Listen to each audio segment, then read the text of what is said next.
ఏడిచేవాడికి ఏడుపు స్థిరం, దేవుని వైపు చూసి సాగిపోయేవాడికి సంతోషం స్థిరం. ఈ తెలివి తెలుసుకోవాలి.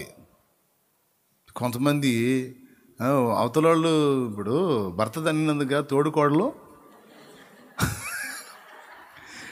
ఎందుకు అమ్మాయి ఏడుస్తున్నావు అంటే, అంతసేటు కొట్టాడంటే కొట్టాడని కాదో మరి దేనికంటే ఆ పనికి మాలింది చూసింది, అది చూసేటట్టు కొట్టాడు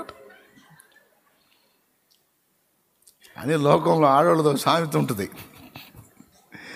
అట్లాగే నువ్వు ఫీల్ అయితే చూడాలని, నువ్వు అవమానం పడితే చూడాలని, నువ్వు కృంగిపోతే చూడాలని, నువ్వు ఏడిస్తే చూడాలని, నువ్వు నష్టపోతే చూడాలని, నువ్వు దిగజారిపోతే చూడాలని, నువ్వు ఓడిపోతే చూడాలని, నువ్వు సమస్తం ఈటిపోతే చూడాలని కాచు కూర్చున్న వాళ్ళ ఎదుట వాళ్ళు ఆశించింది వాళ్ళకి దక్కని వాకు. హబక్కూకు బలిగినట్టు బలుకు. ఏదున్నా లేకున్నా నాకు శ్రీమంతుడున్నాడు. యెహోవా యందు నేను ఏడ్చుచూ తిరిగేదను. మరి ఏమి చేయొచ్చు తిరిగేదను? ఆనందించచ్చు. అది పలు నిందలు నన్ను చుట్టినా, పరులంతా గేలి చేసినా, పలు నిందలు నన్ను చుట్టినా, పరులంతా గేలి చేసినా, పరిశుద్ధుని అడుగు జాడలో నిత్యము నే నడచెదా. పరిశుద్ధుని అడుగు జాడలో నిత్యము నేను నమ్మిన వానిని ఎదుగుదును, సిగ్గుపడనెన్నడు. నేను నమ్మిన వానిని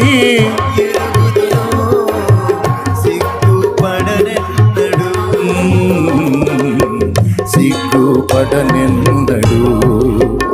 నన్ను బలపరచువాని అందే సమస్తము నే చేయగలను. నన్ను బలపరచువాని దేవునికి స్తోత్రం. అబ్బా, ఈ దెబ్బతో అయిపోయిద్దిరా, ఈ మొహం మాడిపోయిద్దిరా, ఈ దెబ్బతో మాడిద్దిరా, ఈ దెబ్బతో మారిద్దిరా అంటే లేదు, నువ్వు మళ్ళీ ఒక కొత్త పండగ ఇంట్లో స్టార్ట్ చేయాలి. మొత్తం ఆ వ్యాపారం అంతా లాస్ వచ్చిందంట. నాకు తెలిసిందిలే, ఇప్పుడు వాళ్ళ మొఖాలు ఉంటాయి చూడు, ఇప్పుడు మాడిపోతాయి చూడు మొత్తం. లేకపోతే రోజు కలకల ఆడిపోతున్నారు, ఇప్పుడు మాడిపోతాయి చూడు అని కాసుకుంటారు. అప్పుడు నువ్వేం చెప్పాలి తెలుసా? మా ఇంట్లో కృతజ్ఞతా కూటమి 3 రోజులు 3 రోజులు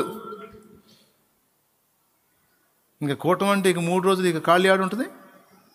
ఇక ఆ సరుకులు తేవటం, ఈ తేవటం వచ్చిన వాళ్ళకి ఫుడ్ ఏర్పాటు చేయటం, అన్ని సెట్టింగ్ చేయటం. అసలు ఇక ఏందిరా ముఖాలు మాడిపోతాయి అంటే వెలిగిపోతున్నాయి, కళకళ వెలిగిపోతున్నాయి. ఏంది సైకోల్లాగా ఉన్నారు ఏంది వీళ్ళు? ఏడవరు ఏందిరా? నేను చెప్పేది ఇది వాస్తవంగా జీవిత సత్యం. ఏడిసేవాడిని ఏడిపించటమే, వాడిని అందులో స్థిరపరచమన్నాడు. అన్యాయం చేయవాన్ని చెయ్యనిమ్ము అన్నాడు. పరిశుద్ధంగా ఉన్నవాడిని, నీతిమంతుడైన వాడిని, ఏడిసేవాడిని ఏడవనిమ్ము. వాడు ఏడు పాపకూడదు. నువ్వు రాసుకో. దేవునికి స్తోత్రం. ఏడిసేవాడిని ఏడవనిమ్ము.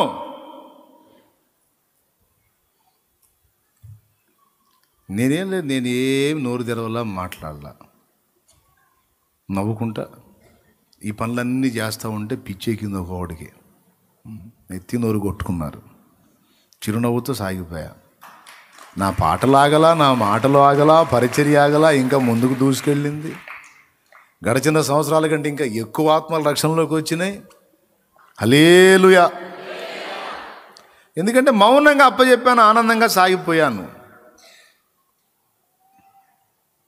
ఇక ముందుకు అలాగనే సాగగోరాను. ఇక అంతకుముందన్న అప్పుడప్పుడు చూసి ఎవరు ఏం స్పందిస్తున్నారనేది చూసాడు. ఇప్పుడు ఇక అది కూడా పక్కన పెట్టా. ఇక ఎవడేమన్నా నాకు వినపడవు. దేవునికి స్తోత్రం. ఇక వాడు కొట్టుకోవటమే కుయ్యో మొర్రో వాడు మనకి వినపడవు. నా ప్రియమైన దేవుని బిడ్డలారా, మౌనం వ్యాజ్యమునకు దేవునికి అప్పగించి, వ్యాజ్యమును దేవునికి అప్పగించి సాగిపోవలసిన ఘట్టాలు కొన్ని ఉంటాయి. నేర్చుకుందాం, జాగ్రత్త పడదాం, ఏడ్చేవాడిని ఆడవనిద్దాం, మన సంతోషాన్ని చూసి సంతోషపడేవాడిని సంతోషంలోకి నడిపిద్దాం. గాఢంధకారపు అన్నా, దుఃఖపడే ఘట్టాలు వచ్చినప్పుడు ఎలా నవ్వుతామన్నా అంటే దుఃఖం కూడా సంతోషంగా మార్చేవాడు నీకు తోడై ఉన్నాడన్న విశ్వాసం నీకుంది కదా. ఓటమి వచ్చినప్పుడు ఎలా సంతోషంగా ఉంటామన్నా, అరే ఓటమిని కూడా గెలుపుగా మార్చినోడు నీకు తోడై ఉన్నాడన్న విశ్వాసం నీకుంది కదా. ఆ ఒక్క మాట చాలు. ఏం కృంగిపోవద్దు, దిగజారిపోవద్దు, నీరు గారిపోవద్దు. నీకు ఆయన తోడై ఉన్నాడు. బా ధైర్యంగా సాగిపో. నీ వైఫల్యం కూడా విజయంగా మారిపోయిద్ది. వాక్యం కూడా నెరవేరిద్ది. పరిశుద్ధంగా ఉన్నవాడిని, నీతిమంతుడైన వాడిని, అన్యాయం చేయవాడిని, ఏడ్చేవాడిని, అది అట్లా కూడా నెరవేర్చిన దాని అవుతావు, నెరవేర్చినోడు అవుతావు. మనం స్థానభ్రంశం చెందకూడదు. నవ్వేవాడు నవ్వుతానే ఉండాలి, ఏడిసేవాడు అది. ఈ దెబ్బతిళ్ళ మొఖాలు మాడిపోతాయి అన్నప్పుడు ఇంకా ఇంకా ఇంకా ఇంకా తెల్లటి గట్టు, ఇంకా ఇంకా బీరోలో ఉన్న ఇది బయటికి, బీరోలోనే తిరుగు ఏమొచ్చి. దేవునికి మహిమ కలుగునుగా. ఎక్కడెక్కడి నీకు సంతాప కూటం వాళ్ళు పెట్టుకుంటారు.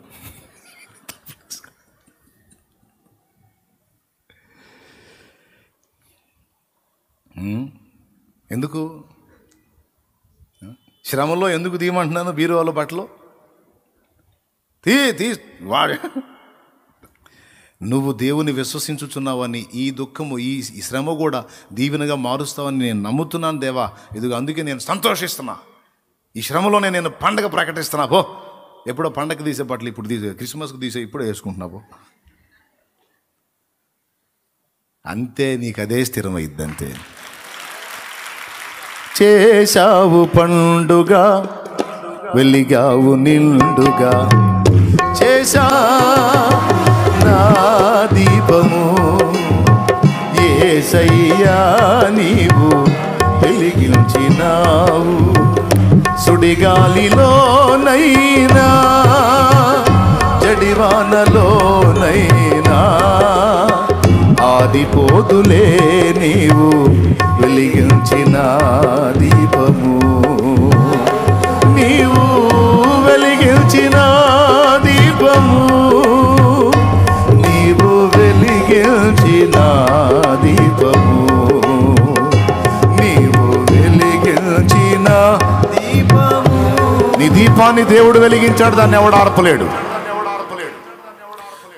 మన దీపమును ఆయన వెలిగించాడు, దాన్ని ఎవడు ఆర్పేది?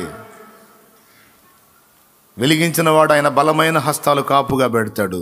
ఎవడి ఎంత ఊదిన ఊది ఊది ఊది వాడి గొంతు, నోరు, మూతి మొత్తం చచ్చుబడాల్సిందే కానీ ఆరిపోయేదే ఉండదు. చచ్చుబడి ఇటు ఉండదు, అటు తిరిగి పోవటం తప్ప ఏ ఉండదు ఇక. ఎందుకంటే కాపుగా పెట్టినవి ఆయన బలీయమైన హస్తాలు.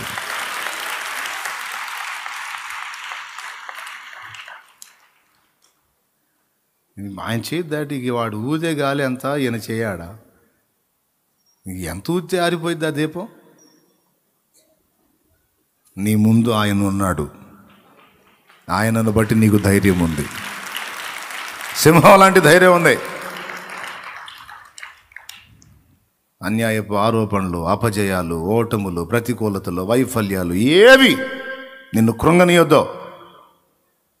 మరి ఎవరున్నారో నాకు తెలీదు. పరిశుద్ధాత్మ ప్రేరేపించాడు, మాట్లాడుతున్నా అంతే. బాగా ఇబ్బంది కలిగిన రోజే పలావ్ ఉండిచ్చు ఇంట్లో, అంతే. ఆ వాసన పక్కెళ్ళకి తగలాల. ఎదురు ఏడుతారు అనుకుంటే పలావు, అమ్మో వీళ్ళు మామూలు కాదు అయ్యా. అసలు మామూలు అన్నమే వండుకోరంటే పలావ్ పెట్టారు, ఏకంగా గుమాయించి కొడుతుంది మసాలా వాసన.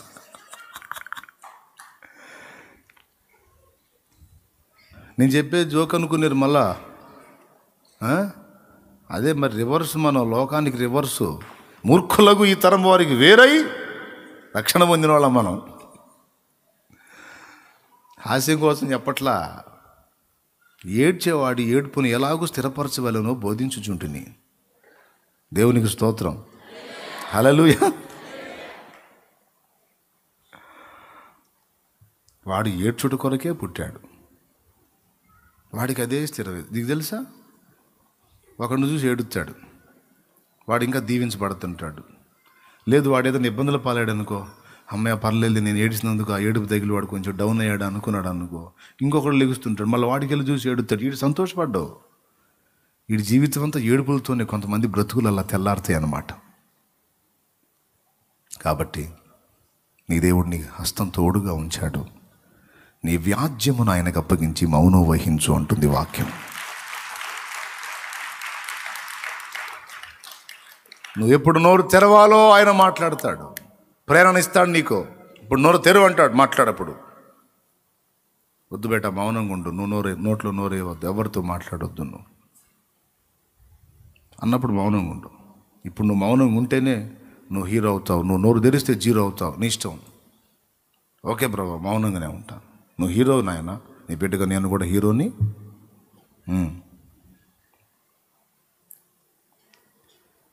మొదటిది అయిపోయింది.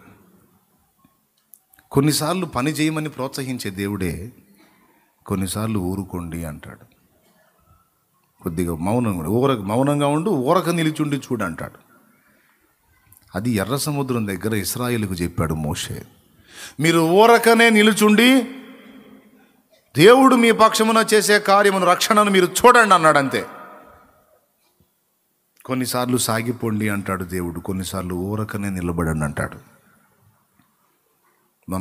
ఎప్పుడు పరిగెత్తటమే కాదు, కొన్నిసార్లు ఆగటం కూడా దేవుని చిత్తంలో ఉంది.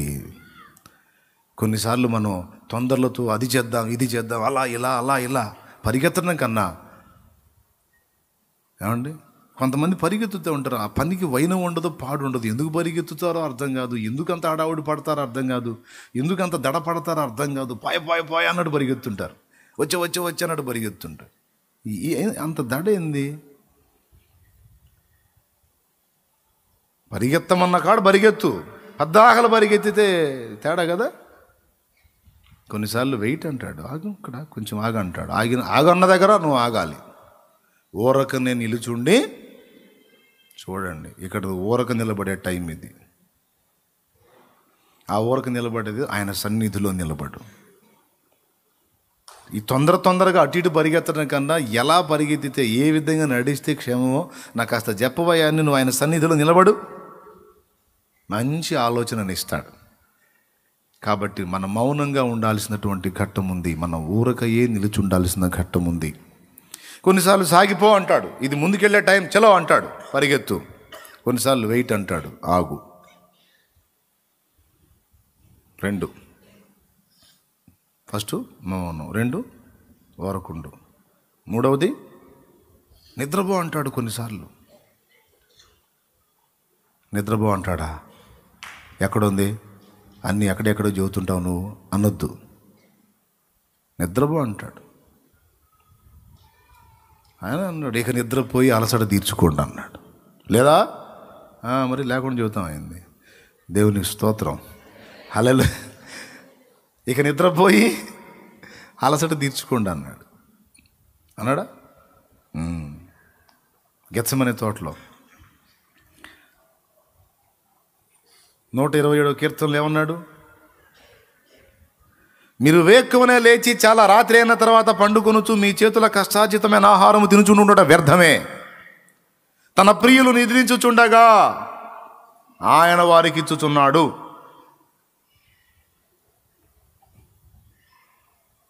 తన ప్రియులు నిద్రించుచుండగా ఆయన వారికి ఇస్తున్నాడు. కొన్నిసార్లు దేవుని దగ్గర కొన్ని పొందాలంటే మనం నిద్రపోవాలి. ఆహా, ఎంత చల్లని వార్త చెప్పావు శాలేమన్న, ఇంతవరకు వందలాది వేలాది ప్రసంగాలు విన్నాను, కానీ నిద్రపోండని చెప్పిన ప్రసంగం ఈ ఒక్కటే వింటున్నాను అన్నా. నేను నిజంగా దేవుడు నిజంగా మన మధ్య ఉన్నాడన్న కృతజ్ఞతలు. నా బలహీనతను ఎరిగి మాట్లాడుతున్నాడు. నువ్వు చెప్పినా చెప్పకపోయినా వచ్చిన కాడి నుంచి నేను చేసేది అదేనన్నా. అనేవాళ్ళు ఎవరన్నా ఉన్నారు ఇక్కడ? ఎవరు ఒక్కడు కూడా కనపట్లా. మరి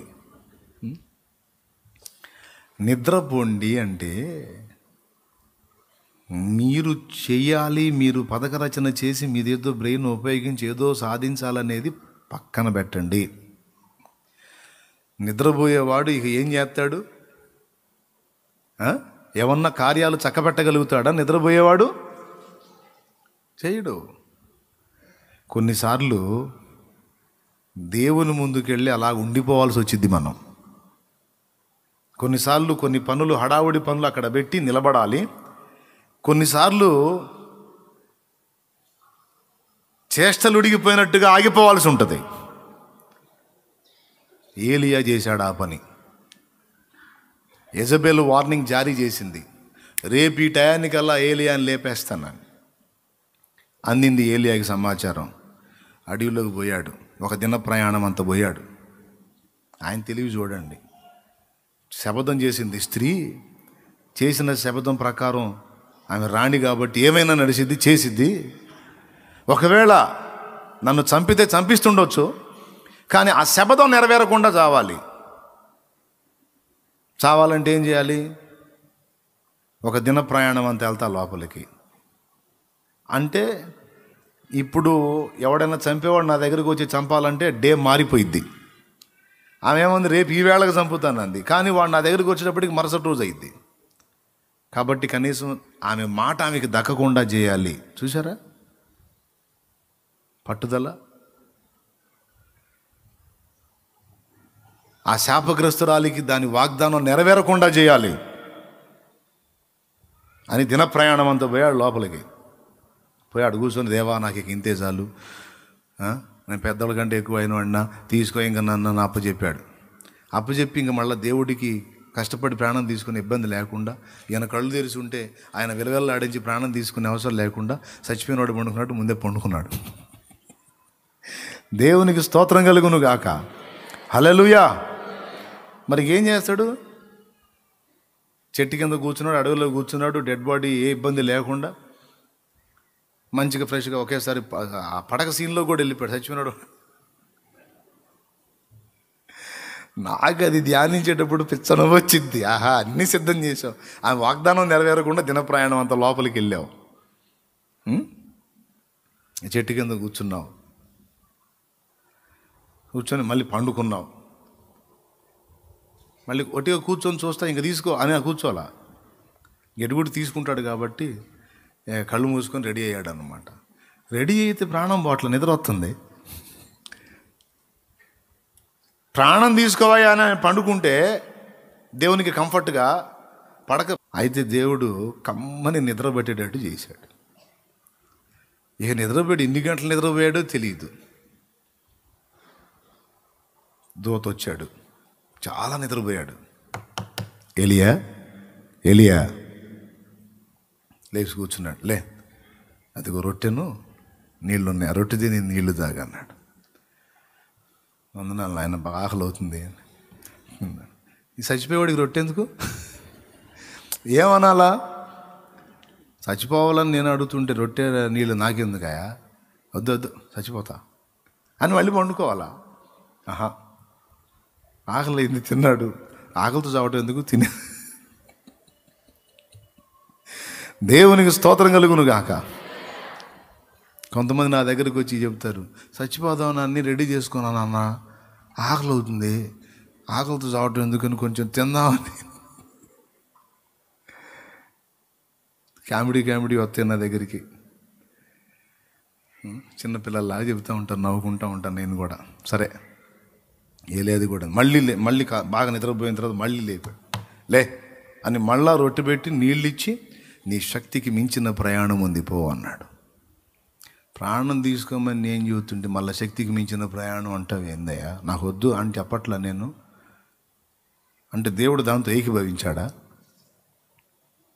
కానీ ఏలియా చూసారా, నాకేం చేయాలో అర్థం కావట్లా, నాకు తెలియదు, నువ్వే చేసుకో, నన్ను తీసుకో అన్నట్టుగా మొత్తాన్ని పక్కన పడేసి చేష్టలు ఉడిగినట్టు అలాగా నిద్రపోయాడు చూడండి.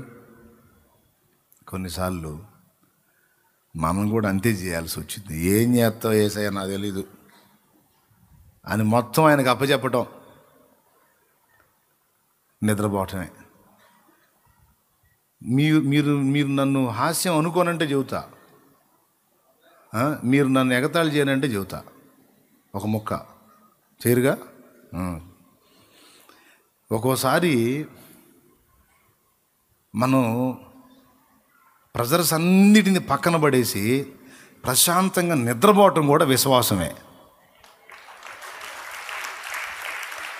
ఏంది శాలేమన్నావు ఇవాళ, ఏందో మాకు మంచిగా దేవుడు దయ చూపినట్టు.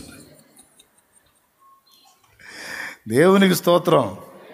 అలా నేను చెప్పేది నిజం. ప్రెజర్స్ అన్నిటినీ పెట్టుకుని నువ్వు ఒత్తిళ్ళకి గురి అవుతూ ఉన్నావంటే నువ్వు సగం విశ్వాసివే.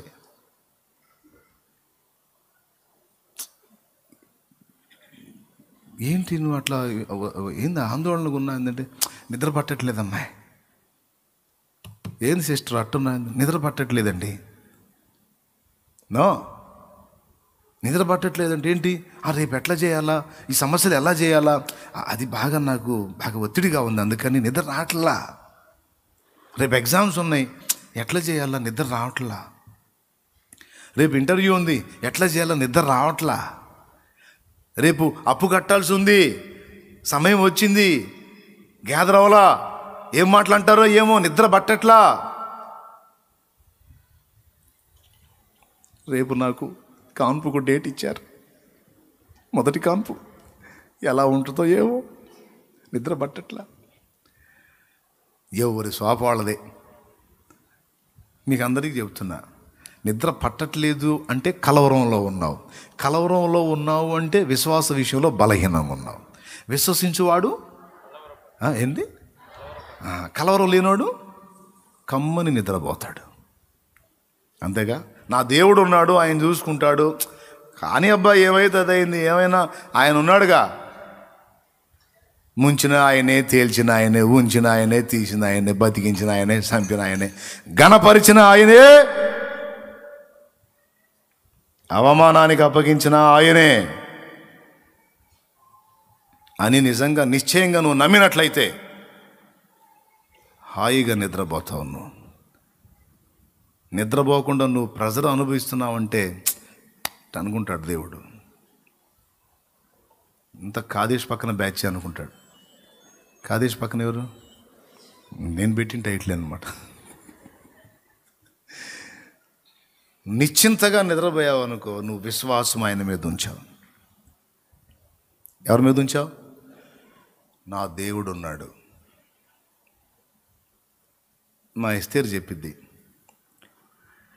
పాస్టర్ గారు నువ్వు ఇంట్లో లేకపోతే నిద్ర పట్టదంటది. నేనుంటే అంట హాయిగా నిద్ర పట్టిద్ది అంటది. ఎందుకు ఎస్తేరు అంట,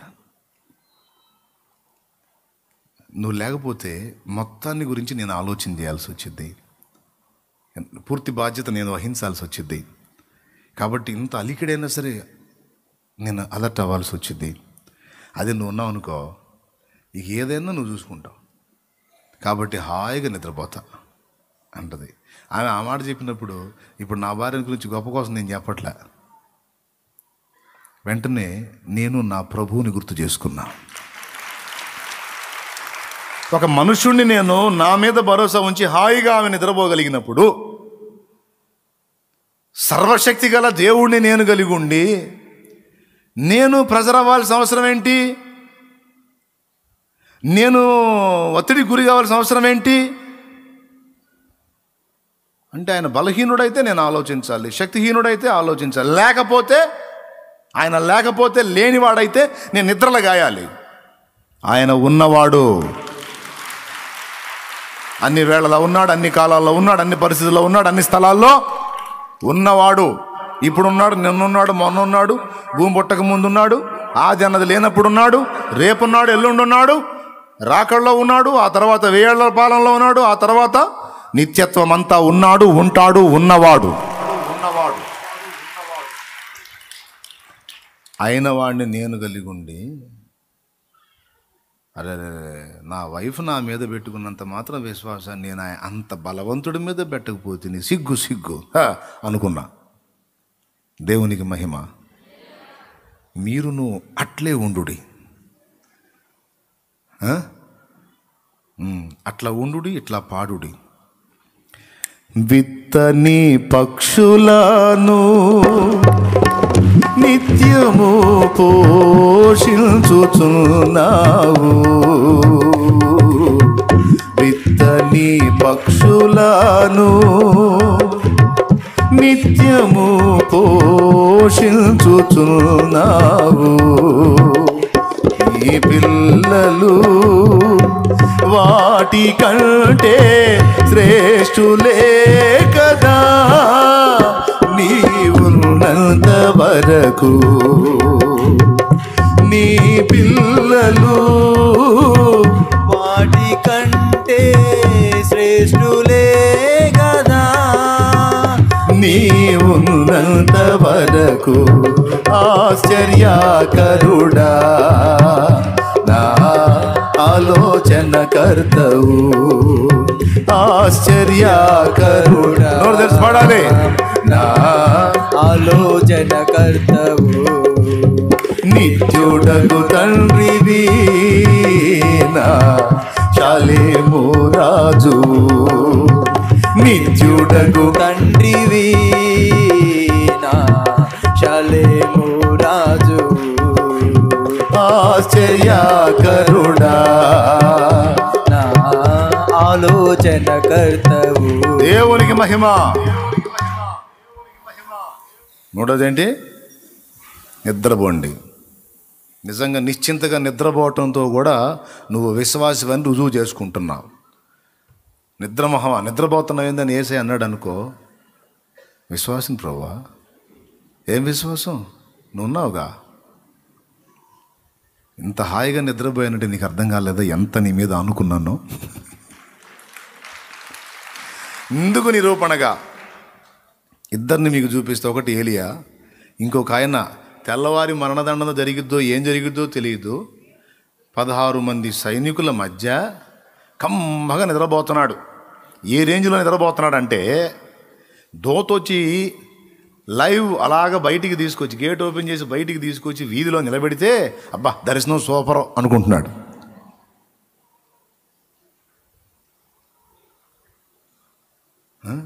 పేతురుని అడుగుతాం, ఏమయ్యా యాకోబును ఖడ్గంతో చంపారు, నీ గతి ఏమైందో తెల్లారి తెలీదు, తెల్లవారి నీకు తీర్పు, అసలు నిద్ర ఎట్టొచ్చింది?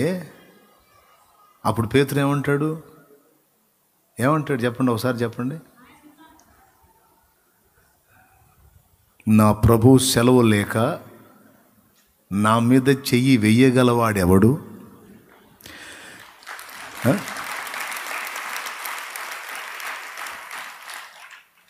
ఆయనేందో నాకు తెలుసు అంటాడు. ఎవరు? ఆయనేందో కాస్త నాకు తెలుసులే, అందుకే నాకు చింత లేదు.